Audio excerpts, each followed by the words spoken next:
దేశం మొత్తం మీద ఒక భయంకరమైన సత్యం ప్రతి ఒక్కరికి తెలిసిందే. అదేంటంటే మోడీ ఏ పార్టీతో జత కడతాడో ఆ పార్టీలో చీలిక తెస్తాడో అనేది. ప్రత్యేకంగా మహారాష్ట్ర చూసామనుకోండి, అక్కడ కూడా చీలిక తెచ్చాడు. తమిళనాడులో చూసామనుకోండి ఏఐడిఎంకేలు, అక్కడ చీలిక తెచ్చాడు.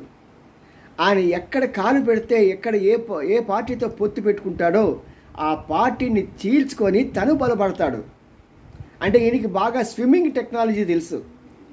స్విమ్మింగ్ టెక్నాలజీ అంటే ఒక వ్యక్తి స్విమ్మింగ్ చేయాలంటే ముందు ఉన్న నీటిని వెనక్కి తోసి తాను ముందుకు వెళ్తాడు. ప్రధాని మోడీ కూడా అలాంటి వాడే. మరి ఇప్పుడు తెలుగుదేశం జనసేన చాలా జాగ్రత్తగా ఉండాల్సిన సమయం. వీళ్ళిద్దరి మధ్య చీలికి తేవడం కానీ ఆ పార్టీని చేర్చడం కానీ చేసే ప్రయత్నం మోడీ తప్పకుండా చేస్తాడు.